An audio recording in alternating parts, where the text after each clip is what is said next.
Ya, selamat siang. Hadir semua nggak? Ada yang tidak hadir. Kelas lain tadi ada yang sama. Datang 3 orang. Ini hadir semua. Ada yang hadir Pak. Siapa? Devika.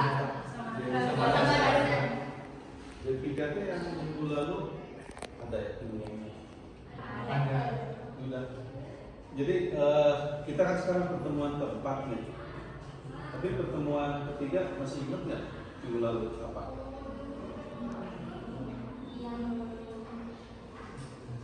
Ini analisis kreatif itu ya kan? Coba. Oh, Pak. Bisa nggak ini? Ya. Analisis horizontal dan Vertikal. apa itu vertikal dan horizontal? Kalau horizontal itu membandingkan laporan tahun yang sekarang sama tahun sebelumnya. Kalau vertikal membandingkan akun-akunnya aja, menganalisis akun-akunnya. Dapat baik.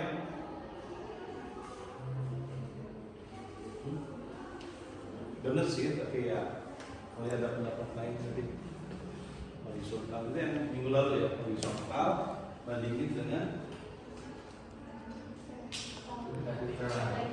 vertikal mah namanya juga vertikal ya. Kalau horizontal dengan periode tahun lalu pesaing itu horizontal. Baca lagi ya. Nah, pertemuan keempat kita lihat yang rasio-rasio keuangan. Sebelum saya lanjut, ada apa aja rasio keuangan?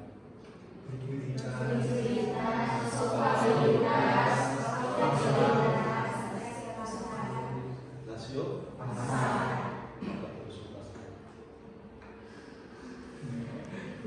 ada rasio kredibilitas ada nggak? Ya. Kita lihat lagi lah ya. Sebetulnya saya ulang ya pertemuan sebelumnya ya. ALK kan analisis laporan keuangan.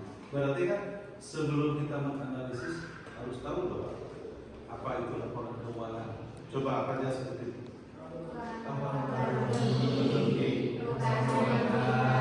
Sambil tahu langsung perubahan likuiditas. Ya boleh lah. Siapa lagi lah?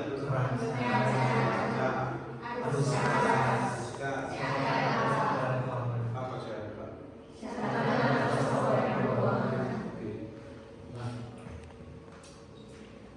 Kan itu siapa yang membutuhkan hasil analisis kita? Usernya, penggunanya siapa? Kita ngapain sih analisis itu apa? Investor boleh. Siapa lagi?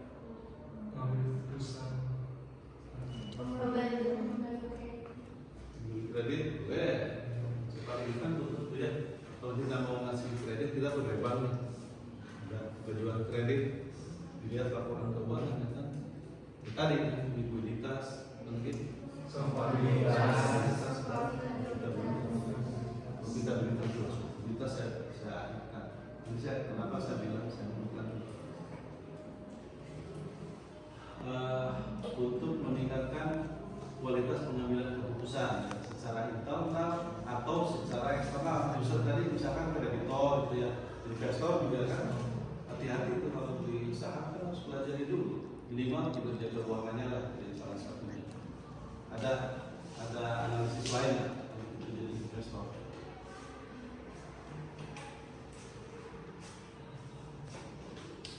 Nah, ini yang kalimat pertama ini sering saya ungkapkan, jadi di dalam analisis laporan keuangan itu untuk membantu dalam pengambilan keputusan ya khususnya yang memutuskan kan nanti bisa kreditor, bisa investor, karyawan perlu nggak tahu. Jadi stakeholder atau pemegang kepentingan dari laporan keuangan siapa aja? Laporan keuangan karyawan butuh nggak? Butuh apa coba? Ya. Karena kan karyawan itu kan dibayar, berarti ada kewajiban perusahaan membayar. Kan di bagian liabilities ya, kalau dibagi dua kiri kanan ada kewajiban. Karyawan, wah ini perusahaannya masih bisa ngegaji nggak kan gitu ya? Lanjutnya. Jadi di sini pertemuan keempat adalah menganalisis rasio. Salah satunya likuiditas lah. Ini selain likuiditas itu tadi ada profitabilitas. Dulu ada istilah rentabilitas sama lah. Terus sekarang lebih banyak digunakan istilah profitabilitas. Kemampuan perusahaan menentukan laba besar dan solvabilitas. Nanti satu-satu kita bahas.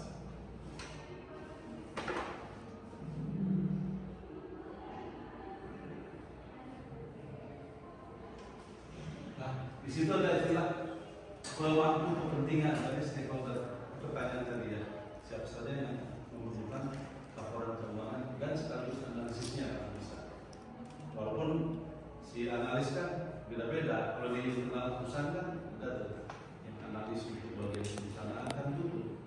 Analis keuangan nanti nyusun perencanaan tahun ke depan kan melihat juga laporan keuangan tahun ini dan tahun ke belakang ya untuk merencanakan ke depan. Pelanggan perlu nggak kira-kira pelanggan laporan keuangan? Dan kalau pemasok mungkin karena di situ ada kewajiban bayar bahan baku ya, ada pemasok ya, ada vendor. Ini tadi udah ya komponen, ada neraca, ada laba rugi, ada arus kas, ada likuiditas. Kalau saya urutkan seperti ini. Biasanya kalau investor itu atau komisaris mau jadi pemegang saham, ya investor itu kan tahunya uang saya berkembang enggak, nanti kan total aset ya. Kekayaan saya bertambah enggak, total aset.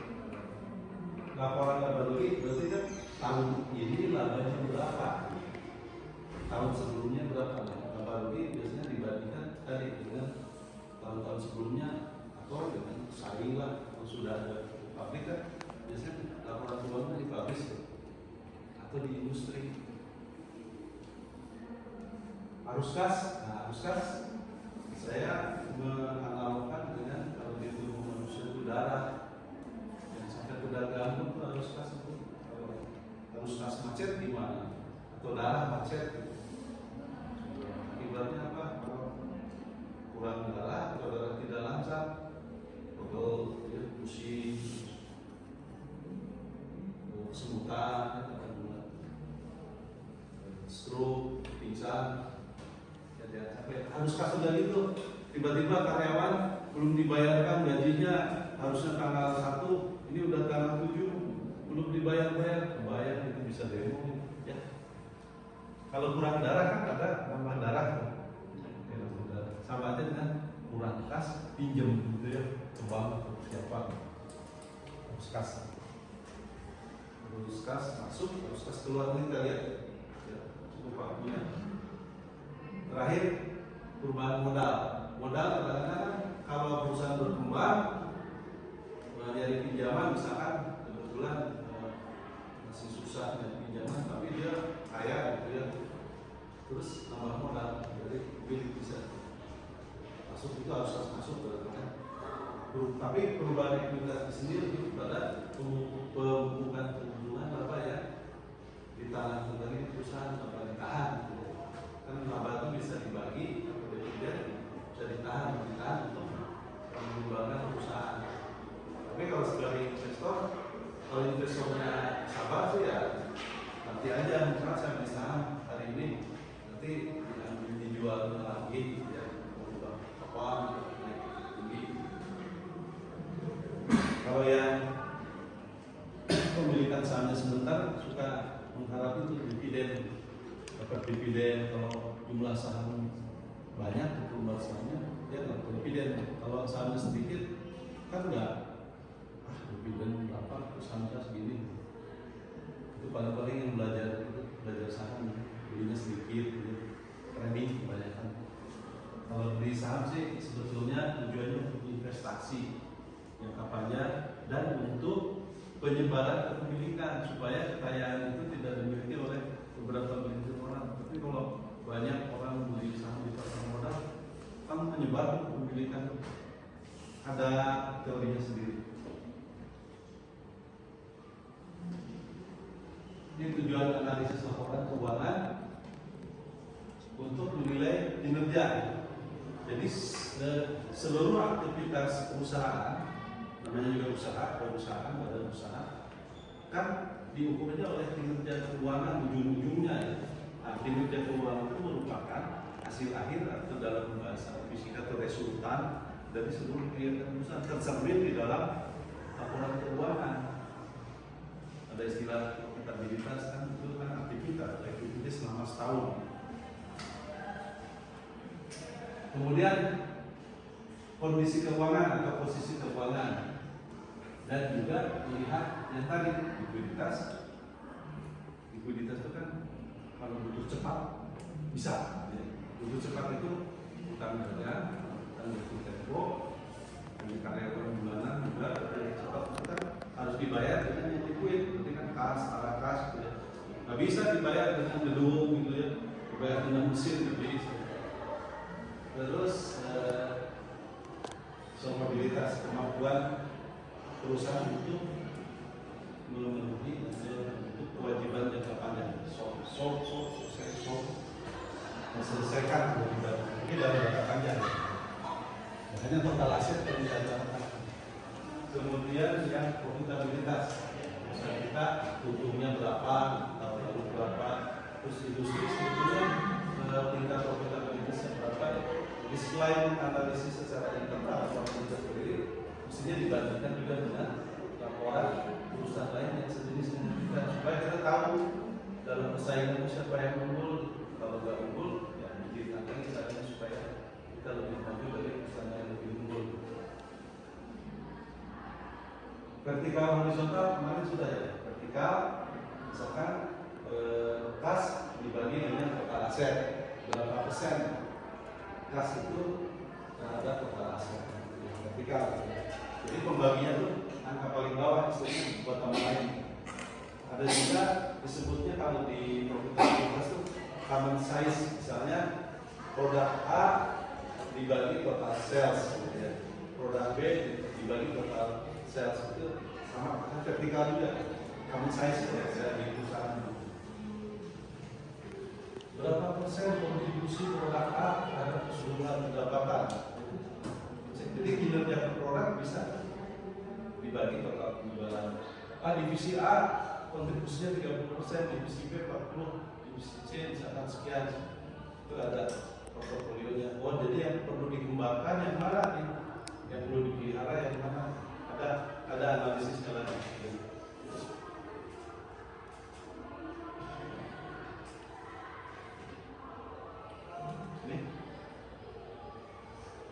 Ini resume yang berkembang sebelumnya.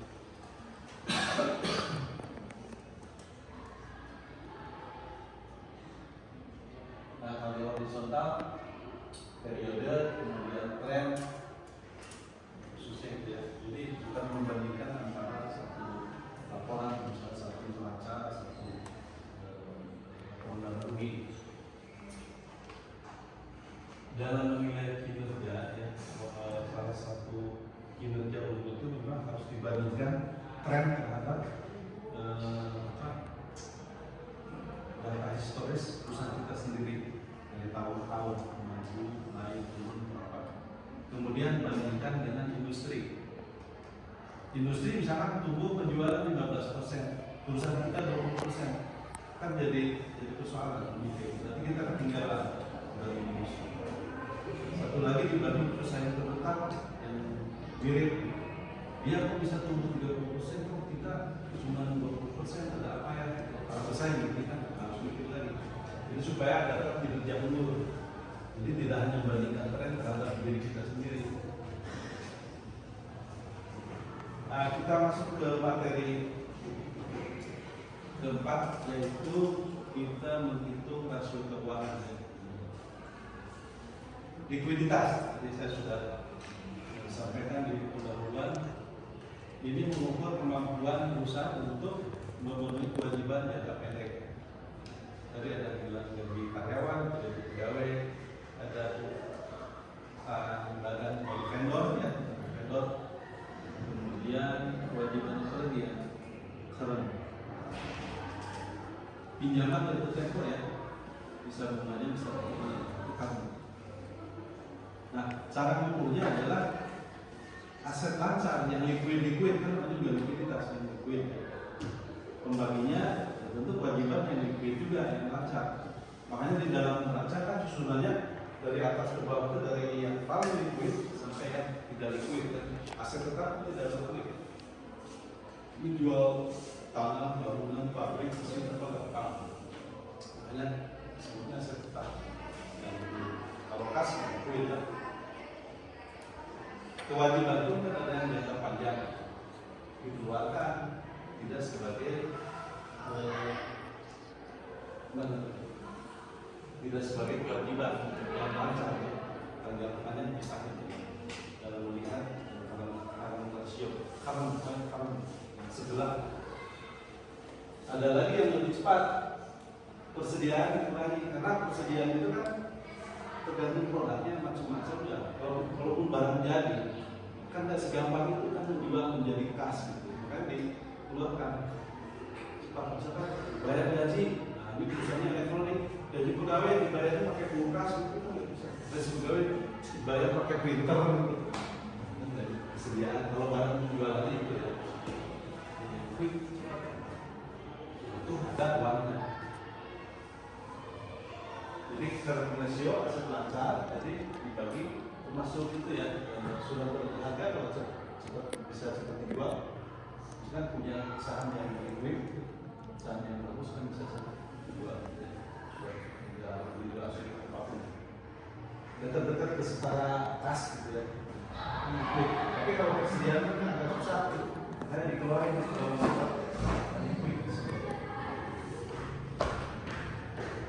itu bayarnya. Jadi untuk memenuhi kewajibannya cepat, maka harus ditutup dengan aset yang cepat juga yang liquid. Karena kalau enggak, bayar itu resiko reputasi kan. Kalau dari karyawannya dibayar, dia resiko demo, ya reputasi juga ujung-ujungnya.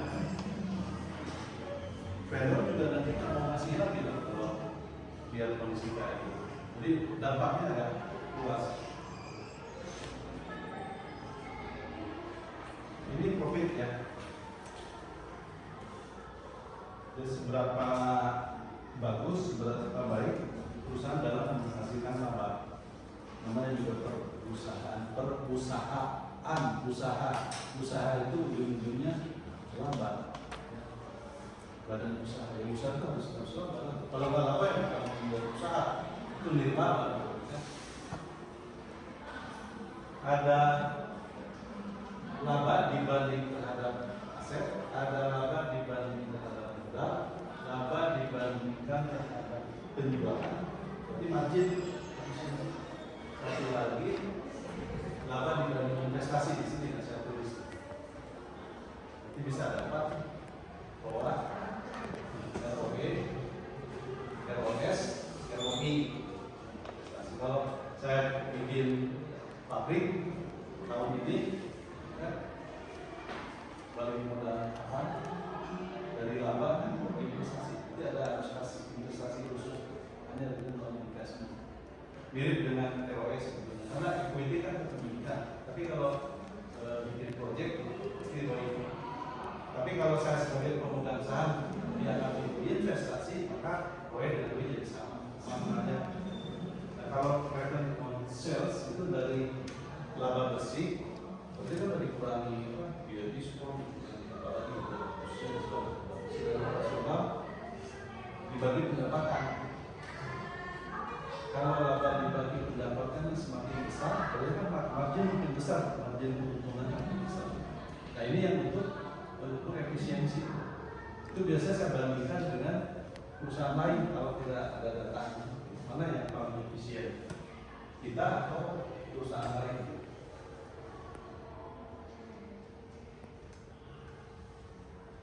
Solvabilitas dari solve itu kan selesai pekerjaan solve.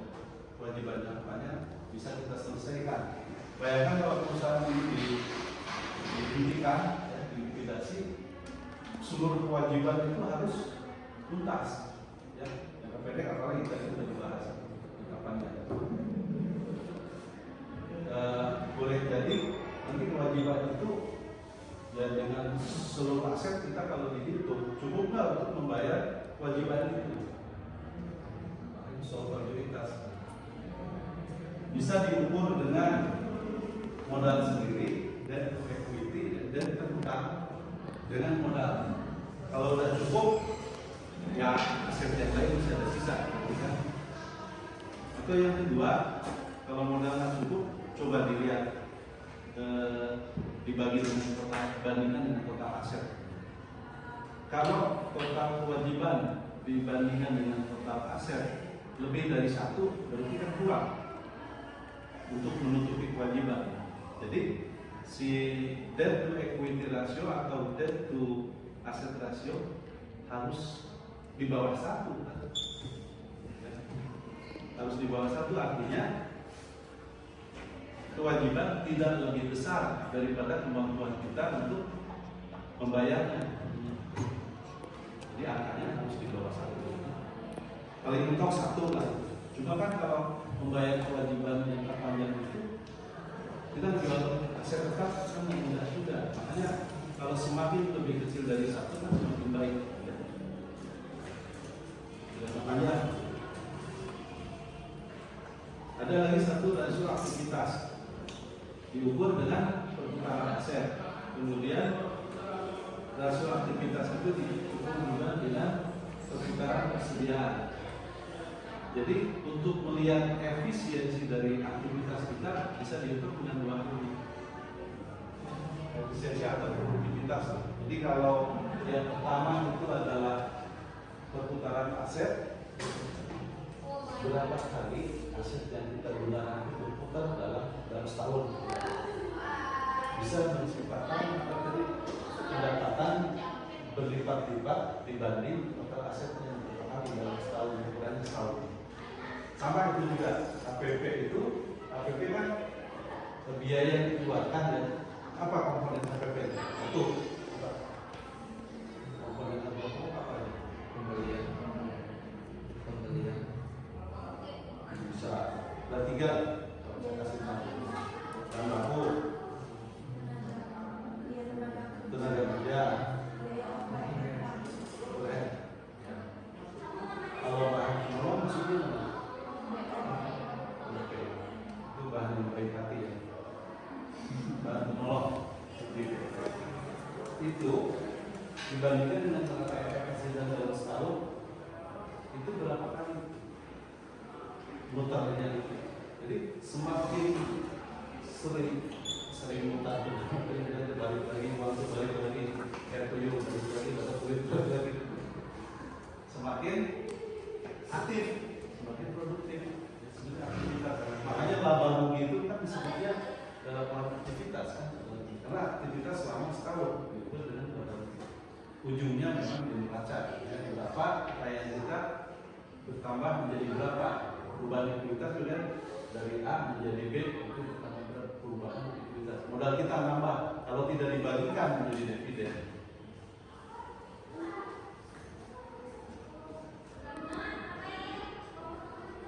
Nah, ini sebelum ditanya saya bikin pertanyaan sendiri. Mengapa pendapatan digunakan untuk mengukur perputaran aset? Jadi efisiensi dalam menggunakan. Jadi asetnya tidak nganggur lah, boleh jadi gitu. Kalau pendapatannya sedikit, dia mengatakan, wah aset kita kok penggunaannya kurang, tidak produktif dan efisien. Tapi kalau penjualannya bagus, kan seluruh aset kita bergerak. Mesin aset katakanlah bergerak terus, produksi terus, penjualan terus, maka aset kita berputar. Yang kedua, pendapatan itu mencerminkan hasil dari seluruh asetnya. Jadi aset yang kita gunakan di total aset itu dipergunakan untuk mengcreate pendapatan berapa kali dalam setahun. Kali itu adalah angka yang pendapatan berapa, angka yang penjualan berapa kali. Misal penjualan bersih ya, net sales itu 2 miliar, ini miliar, 2 miliar. Total aset kita rata-rata bisa per bulan, bisa awal tahun ditambah akhir tahun bagi 2 bisa, karena yang lebih baik lah.